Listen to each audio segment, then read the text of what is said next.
Thanks very much, and thank you for the opportunity to come and speak to the meeting today. Obviously, the events of the last week show that there are times in history when things shift extremely fast. That, you know, as I think Lenin once said, sometimes there are years when nothing happens, and then sometimes there are days and weeks when years, or perhaps even decades, happen. And that's certainly been the case over the last week in Syria. But it's brought up a huge number of questions for people.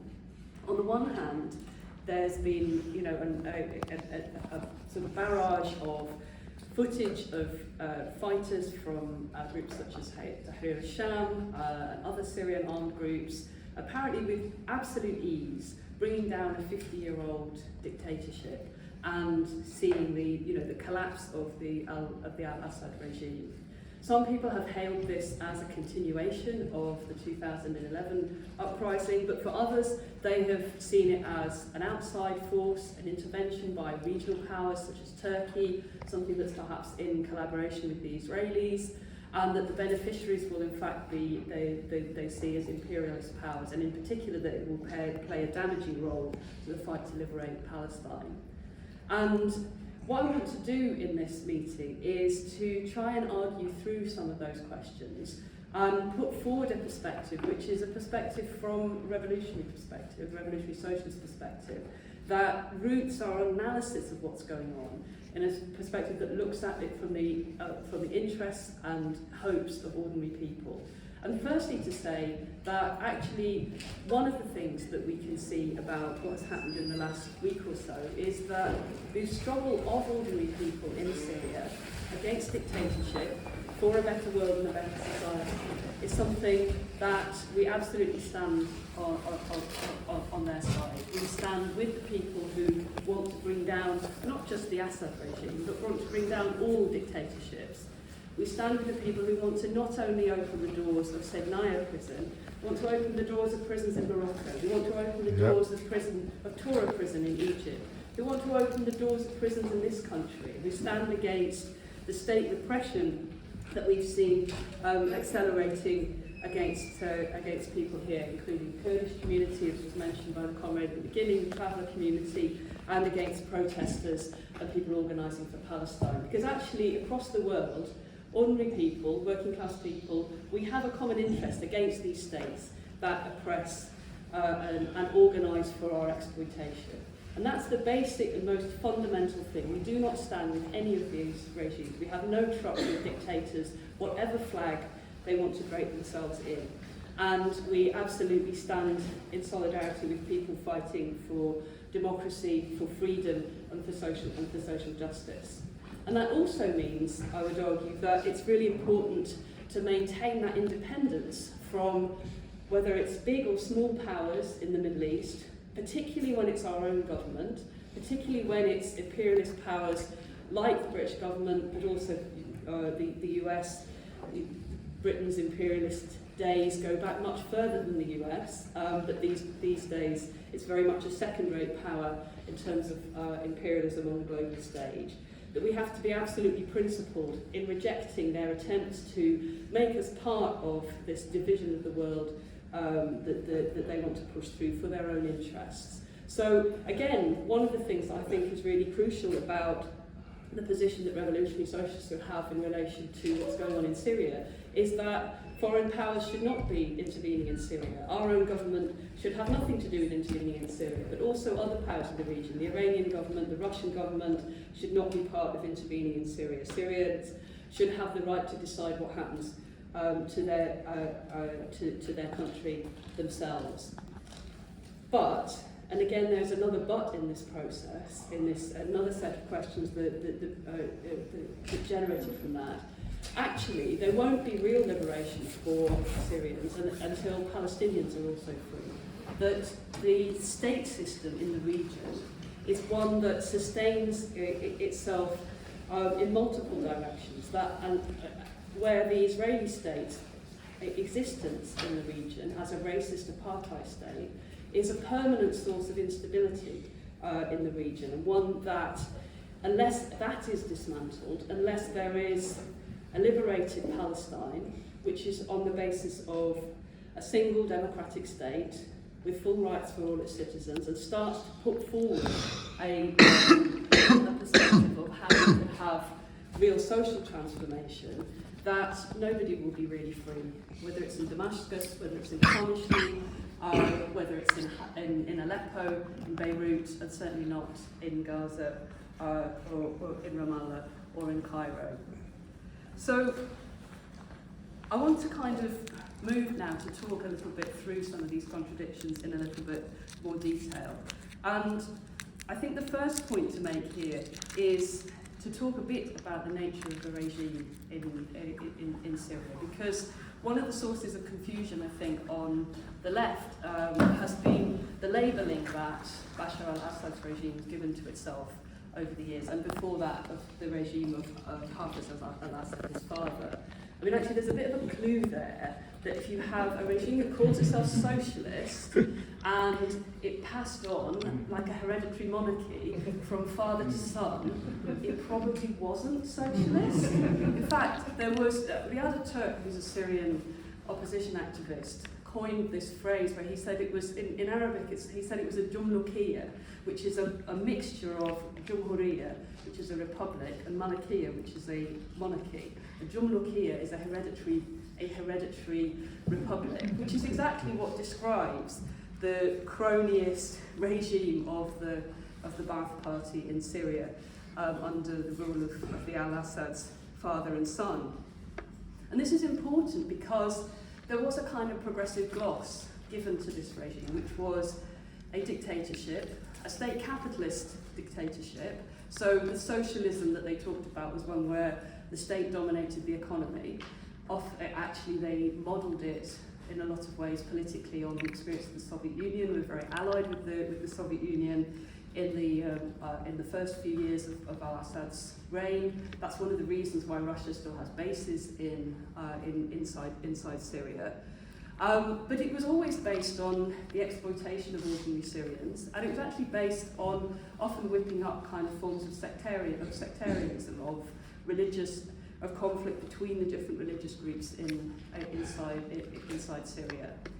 And it had a particularly terrible track record when it came to supporting the Palestinian cause, I would argue. That the Syrian regime had played a particularly destructive role in the struggles of Palestinians for liberation. For example, in the wake of the Nakba, of the ethnic cleansing of hundreds of thousands of Palestinians from Palestine in 1948, many Palestinians ended up in Lebanon. It's a very large Palestinian community in Lebanon, and struggles developed in the late 1960s against the Lebanese state at the time, which had failed to defend Palestinians, was also again a kind of very, very corrupt sort of liberal model of a state, had also very run by bankers basically, and had offered ordinary people nothing. There was almost no social welfare. There was immense wealth in society, but it was not distributed. It was locked up in the coffers of the banks in Beirut. And there were struggles that developed with Palestinians organising themselves, looking to try and looking to mobilise themselves to build up the forces for the liberation of Palestine. The guerrillas, the Fedayeen, were building for an armed struggle to go and liberate Palestine. But they were doing that in collaboration with often people on the left in Lebanon who organised themselves, again, to challenge the sectarian state, which at that point also massively excluded, for example, a large part of the Lebanese community, which is of Shia background, who were systematically marginalised politically by the setup of the Lebanese state at the time. The intervention of Bashar al-Assad's regime in the mid-1970s was directly designed to inflame sectarian tensions, and ended up coming in on the side of the very right-wing forces, Christian phalangist militias, against Palestinians and against the Lebanese left. So far from being a fighter on the side of the Palestinian struggle, again, there was a very direct and destructive intervention by the Assad regime under Hafiz al-Assad, which helped to spiral Lebanon into civil war, which went on for 25 years. If you fast forward, to 2011-2012, you find that when the uprising began against Bashar al-Assad, ordinary people in Syria rose up across the whole of the country, really, but particularly in areas like Deraa in the south, in the northern areas, in the centre in Homs and Hama, and also in the Kurdish regions. And the response of the regime was to launch essentially a devastating civil war against the popular protest that took place. They surrounded towns like Deraa in the south, besieged them and bombarded them, did that systematically across the country, and unleashed a wave of destruction. At the same time also starting to mobilise on a very sectarian basis, using a rhetoric of religious difference, posing as the protector of minorities while actually encouraging sectarian massacres. So, and in relation to the Palestinians, again, there's a large Palestinian community in, for example, in Yarmouk refugee camp in Damascus. They told Palestinian organisations, including Hamas, that they should stand on the side of the regime and condemn and fight against the popular revolution, and which Hamas's leadership refused to do, and paid a price in terms of being expelled from Syria. So again, when it came to the interest of Palestinians inside Syria, the regime consistently put its own survival over even the most basic forms of solidarity, and tried consistently to co-opt Palestinians into becoming its weapons. When it comes to the development of the revolution in Syria after 2011, it is important, I think, to talk a bit about why it was that the 2011 revolution didn't succeed, and what were the limitations of that struggle. And I would say that there were two major things really that stood out about the Syrian experience, perhaps in contrast to some of the other revolutions in the region. First, I think it's important to say that the level of repression inside Syria under al-Assad was enormously vicious, and that there was very little space for organisation of any kind, that a lot of opposition activity was very clandestine, was outside of the country. People will have seen some of the horrific scenes, I think, of the opening of the prisons, the torture instruments, and so on. I mean, the levels of fear inside Syrian society were incredible, and this did have made it very difficult for people to organise themselves openly. As an example, there was a previous wave of uprisings in the late 1970s and early 1980s, culminated in an attempted uprising in a town called Hama, which is on the way between Homs in the centre of the country and Aleppo. At the time, there was no Twitter, there was no TikTok, you couldn't get videos out. The regime did the tactic that they would then use again after 2011 of encircling the town and bombarding it. They literally massacred something like 20,000 people in the town. And it was barely spoken about inside Syrian society for decades. It was enormous trauma. Obviously people knew about it, but they could say nothing about it. I mean, it was, and even mentioning it was something that people were too afraid to do. After 2011, for a few years, there was a space where people could talk about it. So it was very hard for people to organise themselves. But this fed into, though, actually another a problem and a weakness, if you like, of the revolutionary movement that emerged in Syria in the wake of the uprising in 2011, is that actually it lacked a kind of firm base in the organised working class. So one of the ways in which that made a difference was that when the regime kind of attempted to defend itself by going back to what it called so-called useful Syria, Syria al-Mufida, by which it meant that the areas it thought it could defend, which was Damascus and the coast, because al-Assad's family are from the coastal regions, from Antakya and Tartus area, and are from the Alawite sect, of the religious sect, which is largely in those areas.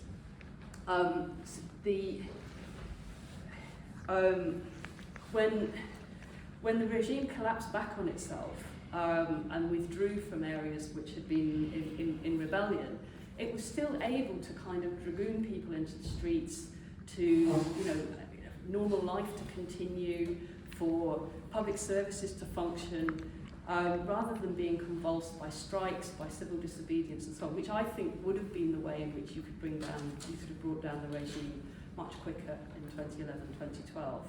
That unfortunately there hadn't been waves of strikes among health workers, teachers, public services, in industry and so on, which had been the case in many of the other revolutionary experiences in the region. So, for example, in Tunisia, in the run-up to the fall of Ben Ali, which triggered the wave of revolutions around the region, actually it was not just about demonstrators, young people, unemployed, going into the streets and facing terrible repression.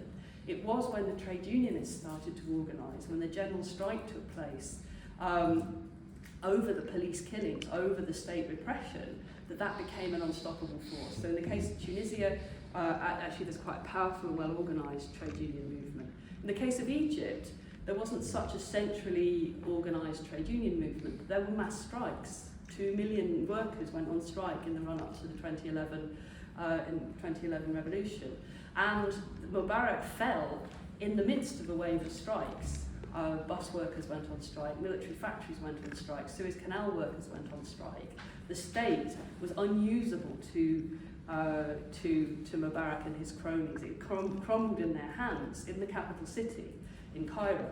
Now this didn't happen in 2011 in Syria. I remember interviewing a Syrian activist who was a teacher he actually was from not far from Idlib, I think, and was teaching in a school in the countryside. It's not very far from Aleppo. He told me that in 2011 he lived this kind of schizophrenic lifestyle, because in the evenings at night he would go out and demonstrate in the streets with other revolutionary activists very bravely, and there was huge amounts of protests going on. In the day, in his school, the head teacher would come around and say, right, you have to get on the bus now, we're going to go to Aleppo. And they would be there with their pictures of Assad, saying, long live the regime, along with thousands of other school teachers, school children, while the regime was live streaming the levels of support. I mean, probably half the crowd was thinking like him, but they couldn't express it openly. And it meant that the regime was able to, it was a key factor in the regime being able to survive. I think that model and that vision of what revolution, both the weaknesses, if you like, of the 2011 uprising and some of the strengths of the others is quite important, because although the revolutions in Tunisia and Egypt were also defeated, and perhaps we can come on to the discussion, kind of what were the problems there, I think it shows a different vision of revolution to the one that we've just seen in Syria.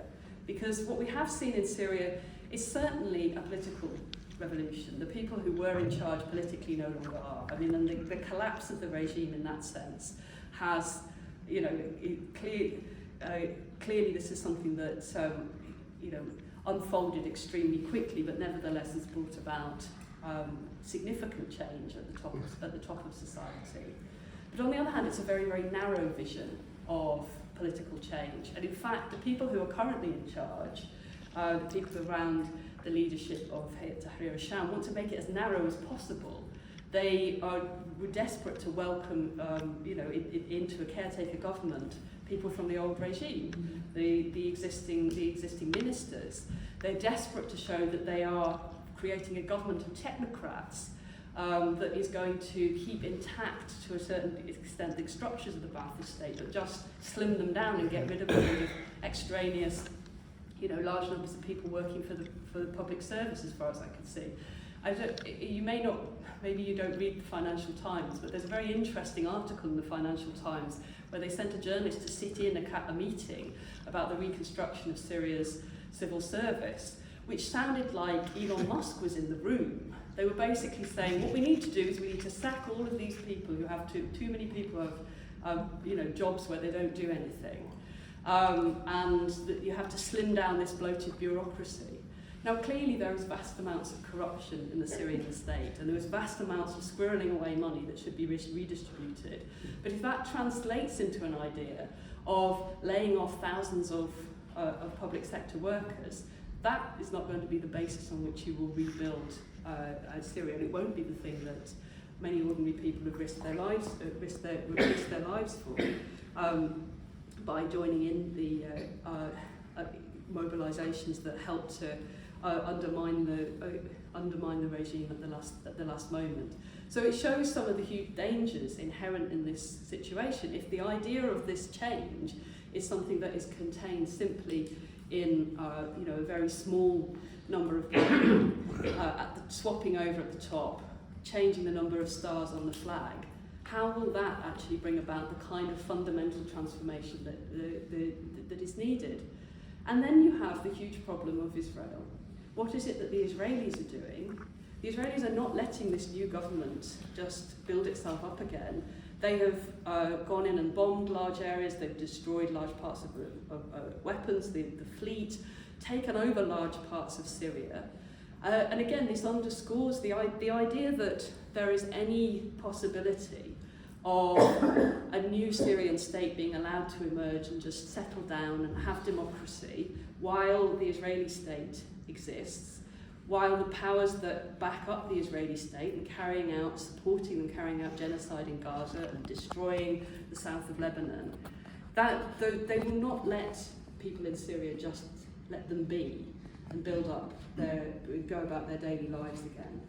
So what it comes back to is the question of an anti-imperialism from below, not an anti-imperialism of the so-called axis of resistance, which, again, I think was a catastrophically mistaken, bad strategy as an anti-imperialist strategy. It wasn't an anti-imperialist strategy. It was one that was simply trying to bet on a regional imperialist power, which is also a deeply oppressive regime, which kills its own people and shoots schoolgirls in the street if they think it doesn't wear, they don't wear hijab properly. It's the idea that you could rely on that regime, or then the similar version of it in Syria, is fundamentally mistaken. The only anti-imperialist force that we can really rely on is ordinary people. Ordinary people have no common interest in the continued existence of this system, which produces genocide in Gaza, apartheid for the Palestinians, poverty and immiseration for people and war for people across the region. And we here in this country have no common interest with our rulers who want to sustain that. That's why I think a revolutionary socialist perspective is the only one that really makes sense. And this is the final missing picture, that actually if you want to see a revolution that really brings about liberation from below, you need to be organised. We need to be organised. We need to be able to confront our own state, and we need to be able to stand with our brothers and sisters across the world in demanding a different kind of future. So if you agree with that, you really should join us. Thank you.